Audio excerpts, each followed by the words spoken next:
Hi everyone, it's so good to see so many people. For those who don't know me, my name is Lucy Streeby. I am a Y Labber at One Stone and I serve as the chair of One Stone's board of directors. First of all, I just want to thank you all for tuning into the call tonight. I know things can be scary right now and we're so appreciative of all your support in this unprecedented environment. As an organization, we've always been known for our tight-knit community, and it's been amazing to see how we've come together and supported each other in ways never done before. At least that's something that I'm very grateful to have. So starting our conversation off tonight is One Stone's Executive Director and co-founder, Teresa Poppen. Thank you, Lucy. Welcome everyone to our first town call. We're introducing a new format to keep you informed in this rapidly changing environment. We hope that you find this informative and timely, and we plan to hold town calls as the landscape in our community continues to change. On Friday, March 12th, we left the One Stone building, and on Monday, March 16th at 8:50 a.m., the lab school and all the One Stone programs began connecting remotely just like any other day. We're unique, we were ready, and we're proud of this pivot and proud of the entire staff, coaches, students, and parents who enabled this to happen. Our students have been extraordinary, and we have embraced this change with adaptability and enthusiasm. We're deeply grateful and appreciative to all of you. Thank you so much. Clearly, this situation is not what any of us envisioned. The entire world is embracing ambiguity, and we hope that you will offer us the support and trust that we need to continue to pivot while remaining One Stone at our core in the coming weeks. The One Stone building will be closed at least through the governor's statewide stay-home order, which will remain in effect for at least 21 days. We will continue to reassess and provide updates as the crisis plays out. As we are sure that you understand, the safety of our community is our primary concern.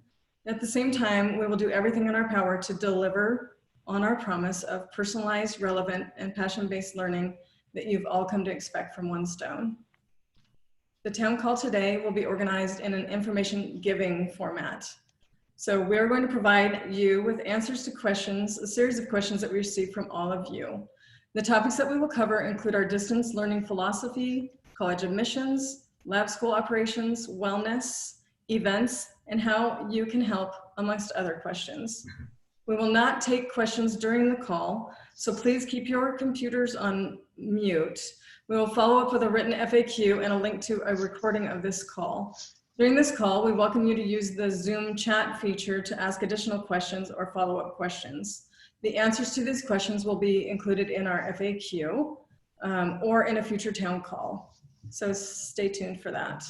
Next, I'm going to hand this over to Chad, who's going to discuss One Stone's philosophy and approach to distance learning and how parents and families can help support their students in this new environment.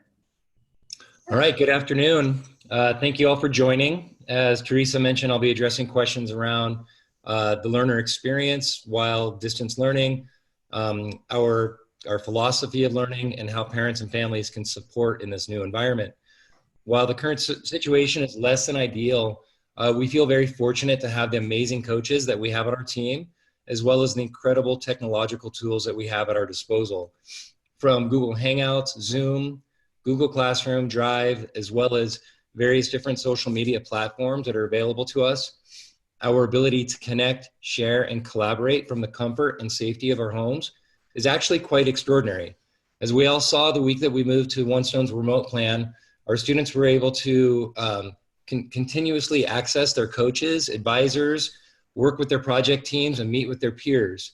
Immersions were able to meet, Design Lab teams were able to collaborate, and Project Good and Two Birds were able to continue offering their amazing programs. Again, this is not ideal, but it's pretty extraordinary considering the circumstances.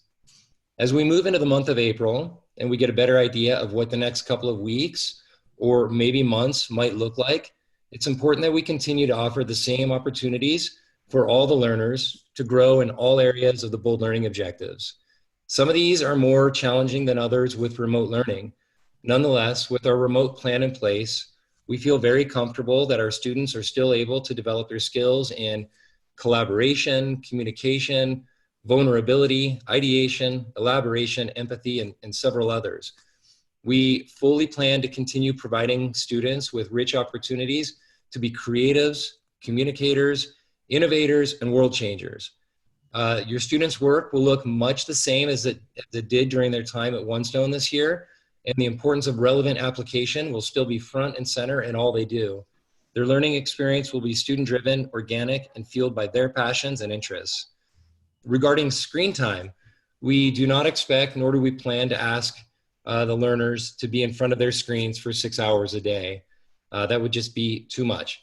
Depending on the immersion, design lab focus, or student learning project, or advisory plan, video conferencing will be used for students to check in with the team, possibly engage in a discussion, and then move to either independent or collaborative work that might or might not necessarily require screen time or connectivity. Each day will be different, but students will not typically be online in front of their screens from 9 a.m. to 3:14:15. But we do ask that they are readily available, actively engaged in their work, and able to contribute to each of their experiences each day.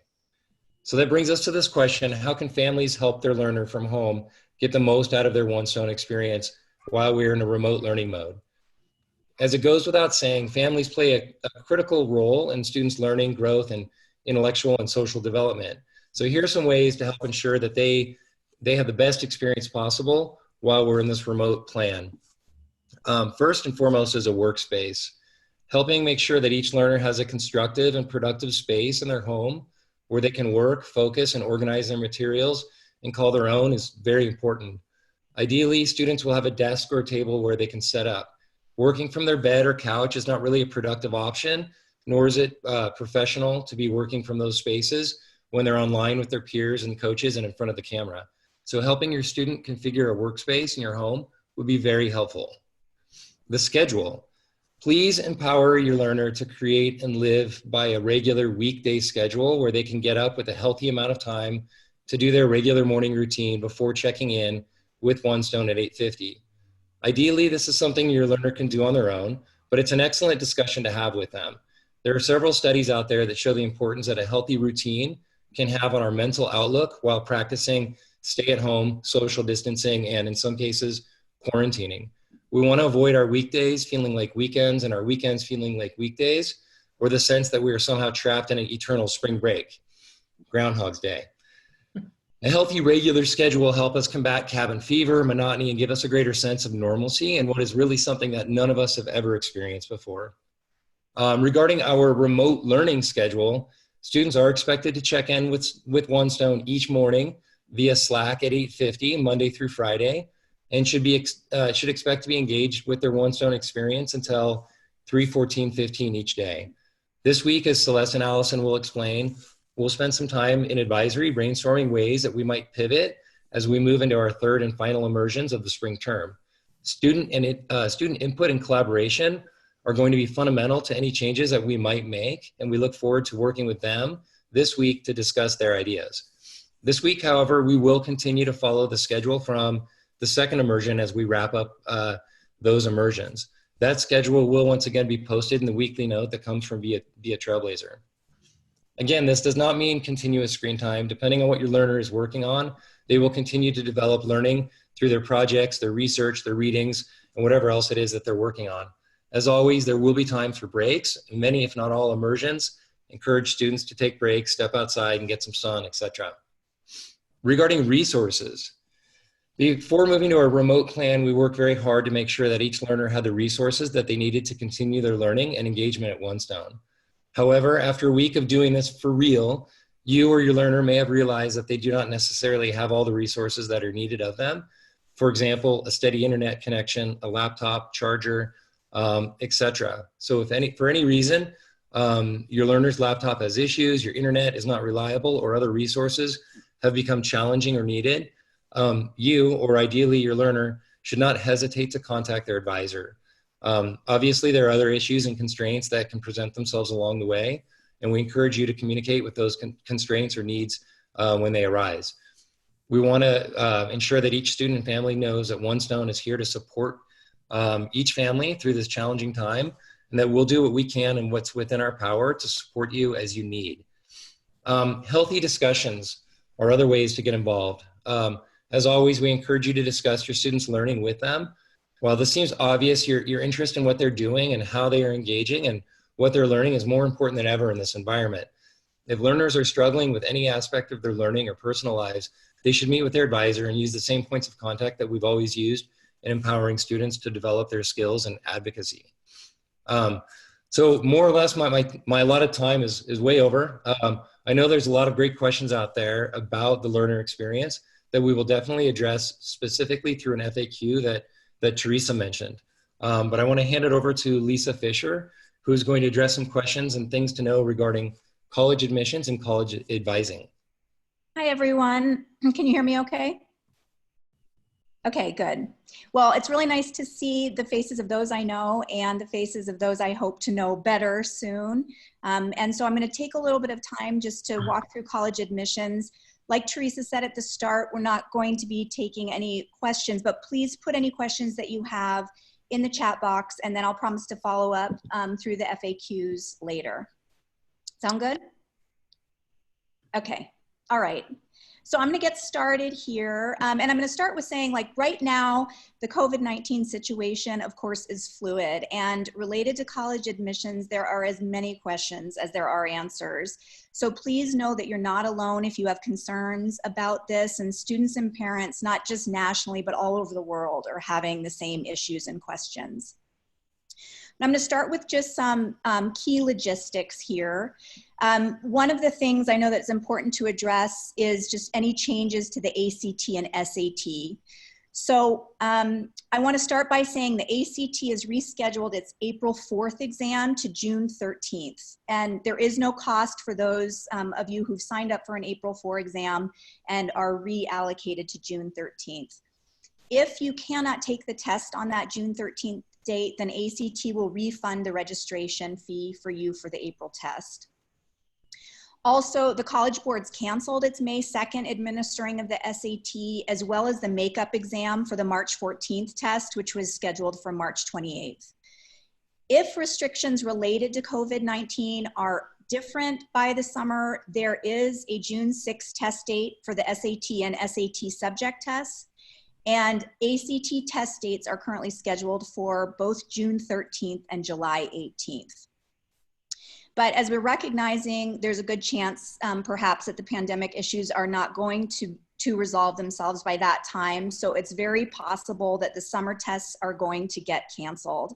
That means that the next available test dates will be August 29th for the SAT and September 12th for the ACT. A couple other things of note, there are some really big changes coming to the ACT beginning September 2020. So you just want to track that and be aware of that if that's going to be your next available test date. And any additional questions that you have about the SAT or ACT, you can check on the websites for the tests. Both of them have FAQ pages related to COVID-19. Another thing of note is that many colleges and universities are changing their admissions policies related to testing for students graduating in 2021. So some schools have announced in recent weeks that they would either waive or alter their SAT or ACT requirements. Schools are handling this differently, kind of comprehensively. So you're going to have to track closely at individual schools what these requirements are. And additionally, I want to note that testing may be handled differently in different programs at school. So for example, if you're going into the humanities or arts and sciences school versus an engineering or a nursing school, the policies might be different, and you're going to want to really track that. And of course, we'll help you with that too. Okay, next, I wanted to talk a little bit about the impact on college acceptance and or financial aid options. Really, there's no indication of any changes to acceptances or financial aid options at this time for the current year's graduating class. Related to any concerns that you might have about school being offered remotely or through distance learning, just remember colleges and universities are also working remotely at this time, and they understand this unique situation. No one is going to create more hurdles for students than they already have. With students who are planning to attend college this fall who have financial aid questions, you need to reach out to the schools specifically, the ones that you've been accepted to find out how they're addressing the situations related to financial aid, including if your employment situation has changed. Like if you've been laid off or something's different with that, you can reach out to financial aid offices and they'll work you through that. Traditionally, May 1 is the date by which deposits are due to colleges and universities, but a lot of schools are extending the deadlines to June 1 for students to choose the school that they'll attend. There's an organization called Admissions Community Cultivating Equity and Peace Today. It's called ACCEPT. That's the acronym. And it's www.acceptgroup.org/extended-deadlines, and we'll get this out to you. But they have a list of schools that they're updating daily about which schools have extended deposit deadlines. Boise State is on that, we have a lot of students who are interested in Boise State and they have extended their deadline. If you have questions for specific colleges to which you've been accepted, I don't have the answers to those questions. I can definitely help you, but you're going to need to reach out independently to those schools. And because financial aid is so personal, I won't be able to help with that because I don't have, obviously, your financial information. But I just would suggest getting started on that as soon as you can, because naturally colleges and universities are very busy navigating all of these changes, and there can be really long wait times. Okay, I want to just talk a little bit about attitude shifts here and some of what's in the water with college admissions generally as a result of the pandemic. And what's happened is there's been a lot of attitude shifting about where students want to enroll. So for example, some students who maybe wanted to go to major metropolitan areas or be far away from home are rethinking those decisions, and they're having second thoughts. Obviously, also many families have been impacted by the hit to the markets or by current or possible future employment changes. And this has also influenced where kids are deciding to attend, and it will also likely impact the schools to which students apply next year. Right now, Princeton Review just came out with a study and said as many as up to 70% of students are going to be staying within 180 miles or within 3 hours of their family home to attend college as a result of the pandemic. And a lot of kids are probably going to be opting to live at home while attending school. Another big thing that's happening is students who would be matriculating this fall are now opting to defer a year and instead matriculate in fall of 2021. So I just want to put that out there because some of you may have some questions or want to follow up with me about that, and I'm happy to. There's also a growing concern about the amount of financial aid going forward that will be available. This is because there have been potentially dips in college enrollment numbers, at least as enrollment deposits are coming in. They're starting to see this, and that schools often supplement their financial aid through endowments. And the endowments at schools, also have been impacted by the markets. So we don't have a clear picture of this right now. We don't have any answers, but we'll continue to keep you informed as we learn more.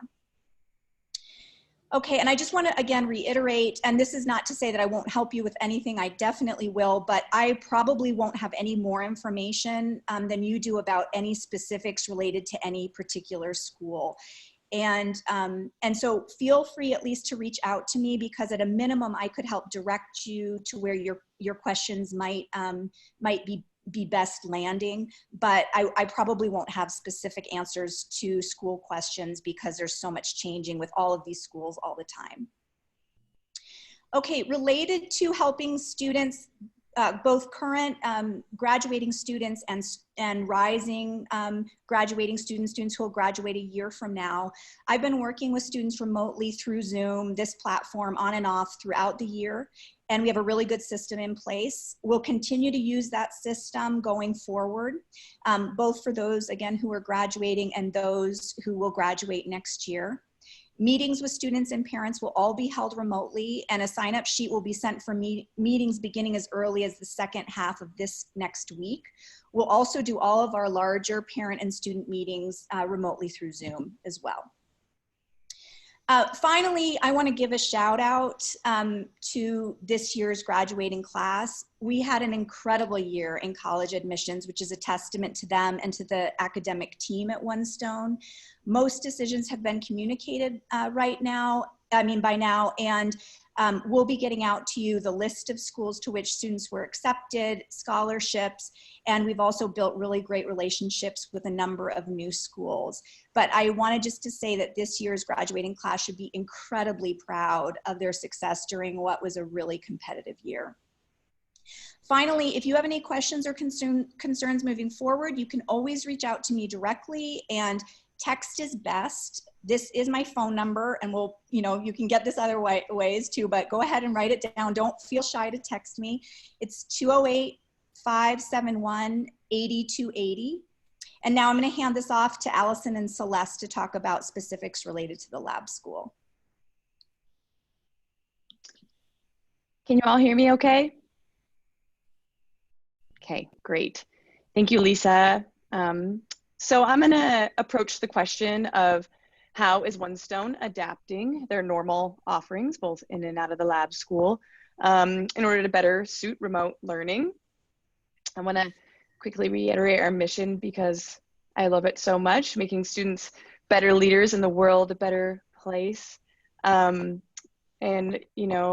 we believe in the power of students. Vision is so alive right now, and we've adapted a few things in our schedule to make sure that student voice is coming through on all parts. And that is something that really is helping us make sure every transition we move through during this time is with that at its core. So I will just say before I go into some of these that students, learners, they absolutely are the ones to ask on a daily basis and from moment to moment as we work together. So one thing that we have changed since when we were in the physical building is we're spending more time in advisory. We now spend Tuesday afternoons and Thursday afternoons in our group advisories that can look a lot of different ways. So before, Tuesdays were all devoted to our immersion time, and now the afternoon is with advisories. And we've been using this time for a lot of really important ways. And this is also in addition to the half-an-hour check-ins each of us as advisors do with our advisees. We're also maintaining our end of the day activities in our advisory groups. So our circle activities, those now happen through all the different platforms, especially through the Google Hangouts. And in terms of immersions, the last week, which Chad already said, was our, we were in immersion 2, and this week we're coming into after spring break is also immersion 2. It'll be our final immersion, our second immersion, third one coming the following week, which will be our final one. The second immersion, we've changed some of the goals of the existing plan to meet the current needs and the interests of the community, again, with student voice and leadership amongst all of those changes. The design teams have also brainstormed some really cool ways of how their end users' needs might have changed given the current landscape. We've seen really, I'll speak more to that in a second, some really neat processes take place that are all empathy driven. And really we're embracing all of these opportunities for community building in this remote space. We quite literally are inviting virtually everyone into our homes, which brings a lot of opportunity for us to know and invest in what the reality of this is right now. We're encouraging creating space for wellness. The week before spring break, we encouraged outdoor time and advisory, as well as experiences in our lab school schedule. So owning their time in a way that really works for wellness for students, advisors, and as a community, we talk about wellness a lot, and we hope that it's individual as well as something that we're supporting as a community. We have multiple formats, from mindfulness activities to online yoga to gratitude practices to group workout plans over these virtual spaces that have all been really great to see come to fruition. And then a lot of our community members were really inspired by the use of technology, even outside of the lab school's regular scheduled meeting times. And again, to reiterate what Chad said, which by no means means that we're on these for, you know, six hours and 15-ish minutes a day. Looks a lot of different ways with our experiences. We're seeing all sorts of outreach amongst our community that helps us all feel connected. Students and coaches alike are having virtual sessions of movie watching and crafting circles, and it's been really, really wonderful and inspiring. I'm also going to talk now specifically about the question of how might the design lab experience look different with the remote work plan. So all of the design thinking teams, so the teams in X Lab and D Lab, as well as our Y Lab students, have made some really great progress thus far since we've gone to our remote plan. They've identified where they might pivot their human-centered design work to better suit the current needs of their end users. We've also been really inspired by some innovative approaches to team collaboration with the utilization of all sorts of great free online tools, such as virtual sticky note throwdowns, using the idea flip. And at the very center of human-centered design is using empathy to solve a problem for the end user. That's still the case, and it can be approached in several ways. Each team has direct support from a coach, and we'll embrace all of the relevant opportunities for us to prototype, test, and share all the projects. In a lot of ways, it's, I know I've used the word inspiring a lot, but it's very inspiring to see what is taking place and will continue to take place. So I'm going to hand it over to Allison. That's going to answer a few more questions in regards to the lab school. Thanks, Celeste. Yeah, it's really nice to see all of you on here. Thank you for taking the time to be here. So for third immersions, so as Celeste mentioned, our second immersions are ending this next week, and then we're going into the third immersion. So within the lab school, we're going to spend the upcoming week making a plan for the third immersion. So students will, starting on Monday, work in their advisory to discuss the third immersions and brainstorm ways in which we can use this time as an opportunity to do good. We hope to respond to the current landscape by organizing opportunities to serve each other and the greater community. We recognize that some immersions lend themselves to a remote environment more readily than others, and we are excited to help students identify the experience that will work best for them. So as always, students should work directly with their advisors to discuss any concerns they have. And another question that we've gotten is whether spring trips will go on as scheduled. So unfortunately, regardless of whether we return to the One Stone building on April 20th, the spring trips will not occur on April 30th and May 1st, as we previously envisioned. However, the students who make up the outdoor leadership team, who have worked really hard to design the spring trips, are now going to pivot to work on identifying alternative times and experiences for the lab school. Into the summer, thinking about the summer, as you all know, the lab school is a year-round program, and our summer experience is something that we're really proud of and thankful for. It's an opportunity for students to engage in a field of passion or personal interest through a real-world learning experience, such as an internship, job shadow, or academic project. The goals of summer experience are twofold. So students gain hands-on experience in areas of interest to help them make choices about their education and their future. Secondly, students learn and practice professional, professional skills. So in the past, summer experience at the lab school consisted of each student engaging in a passion-driven project, internship, learning opportunity, and then spending one day per week with the entire lab school community in the building. If social distancing continues through the summer experience will continue and will continue to meet those goals, but will shift to accommodate reasonable health and safety precautions. So we'll continue to support students as they explore their passion and purpose, while also developing professional skills such as interviewing, resume building, things of that nature. So if we must make that shift, it will, like all One Stone does, be student driven and individualized for each learner. So another question is for students who are intending on graduating in the spring is, how can I ensure that I'm still on track? It's a great question. And as always, you go back to your advisor as someone who can help you navigate that question. Generally speaking, our remote plan is designed to provide the same diversity of opportunities that students would have in a physical building. Students, you should talk with your advisors about your upcoming and completed experiences to ensure that you are getting the breadth of opportunities necessary for graduation. All advisors are tracking the progress of their advisees towards graduation, and Celeste and I are always available to help with this as well. So I'm going to turn this over to Ashlee, and she's going to speak with us about upcoming spring events and important dates that we should all be aware of. Hi, everybody. Can you hear me okay? Mhm. All right.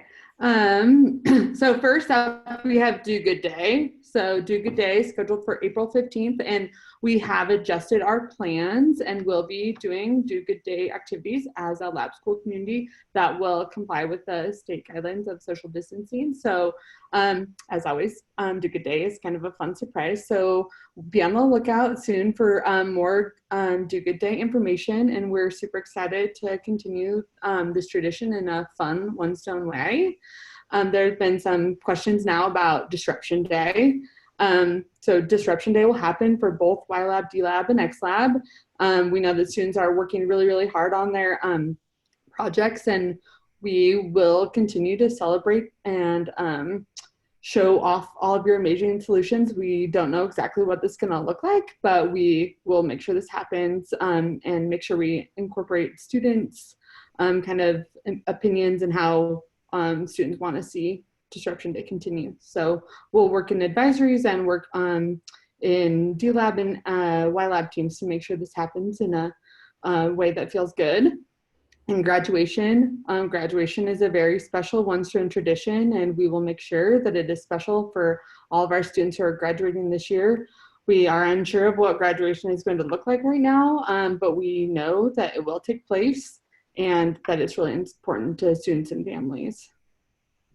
I'm gonna now talk about what we're doing in our after-school programs or out-of-school programs. We, just like we switched over with our lab school programming, we did the same with Two Birds and Project Good. So we are meeting at the same time. These are remote meetings. So if you're interested in getting involved in Two Birds or Project Good right now, you can go ahead and email Be a Trailblazer, and we will get you connected with a coach that can get you started. We're also making sure that folks know that we're available to all high school students in the Treasure Valley. So if you know anybody else who is interested in joining Project Good, now's the time. We're gonna start some new teams soon that will support some of our community's largest needs right now. So if you know anybody that's interested, again, just email Be a Trailblazer, and we're excited to work with our community to answer some of the greatest needs that we have. And we're excited to work with students to figure this out as well. And the final question that I'm going to answer is how admissions is going to work. So the fall 2020-21 application is open and online, and we have had an influx of applications, and we're really excited to grow our team for next year. So the admissions team, which is currently made up of students and staff, is working on a plan for interviewing students and families remotely. We are communicating directly with students who have applied about our admissions process, and we're continuing with our plan. Our application deadline is May 31st, and we are just moving ahead with that timeline, and we'll implement our admissions plan remotely. And if anybody has questions about admissions, just go ahead and email Be a Trailblazer, and we will answer your questions. And now I'm going to turn it over to Camille, who's going to talk about how parents can support each other. Thanks, Ashlee. Can everybody hear me? Mhm. Okay. So yeah, so it's been a real joy for me this year to be able to help coordinate a gratitude effort already by parents who had responded earlier in the year that they were interested in joining together for that purpose. We've been able to bring food offerings and money together and been able to feed the staff with a meal or treats at least once a month since the beginning of the school year. There's so many amazing parents and guardians at One Stone that as we And as we have approached and are living through this stay-at-home time, it has highlighted that we really are better together. Life is best lived in community where we can support each other. And as parents, I feel like we're in a really unique position to be able to serve, encourage, and support not only each other as parents, but also our learners and the students and staff, right? So the stay-at-home order has brought really unique challenges for our family, as I'm sure it has for you guys, and for all of your individual families as well. We have a high-risk kiddo in our family, so we are hunkered down pretty low at this point. And we're trying to make the best of it with, you know, all that the unique days can bring. It's brought more family time and time to reevaluate priorities of where we have been spending our time. But it also has come with like unique struggles. We have 3 kids. All 3 kids are experiencing it really differently. And so I think that what that has done is highlighted to me that it would be a great time to just connect with each other and figure out how we can be supportive community to each other through this time. So in kind of answering the question, how can we support each other, our learners, and our staff during these next days and weeks? In the email that you guys are going to get following this meeting, there will be a quick form and survey to fill out that will help us to begin knowing how we can walk with each other. What are some quick ways that we can begin providing support and ideas for each other during this time, whether it's schedule ideas, resourcing ideas, activity or emotional support ideas. We are a big community and we can learn from each other. So to be involved with this on any level, it will be important for you to fill that survey out, because that is the only way that I will have of getting in touch with you guys. So I think that's all I have, and I'll hand it back to you, Ashlee. Okay, this is Teresa. I'm going to wrap it up here. Thank you to Chad, Lisa, Celeste, Allison, Ashlee, Camille, everyone who was involved in gathering all the information for this call. Yesterday, I read a message from the CEO of United Airlines that struck a chord with me that applies to our One Stone community. I'd like to share that with you. He said, "The response to this crisis has been extraordinary, as much for what it has required from our society as for what is revealed of us as a people. Far from causing division and discord, the crisis and the social distancing that it has required has allowed us to witness something profound and moving about ourselves, our fond and deeply felt wish to be connected with one another. This is what motivates all of us to practice social distancing so that we can get back to each other and to our community. Please remember that we are always available to answer any of your questions. And again, and a lot of people mentioned this, that the first point of contact for your questions and your concerns should be your advisor, but but please feel free to reach out to any of us. Also, thank you to the entire staff for being on this call today. I know it's a Sunday and I know how hard everyone works, and so I appreciate everyone jumping on. Please look for the link to the recording after this call. We'll have the FAQ document, might take a while, but we'll have the FAQ document and the survey that Camille mentioned, which will help us to improve communication in the future as well. Thank you for joining us on our town call, and have a wonderful evening. That's all we have.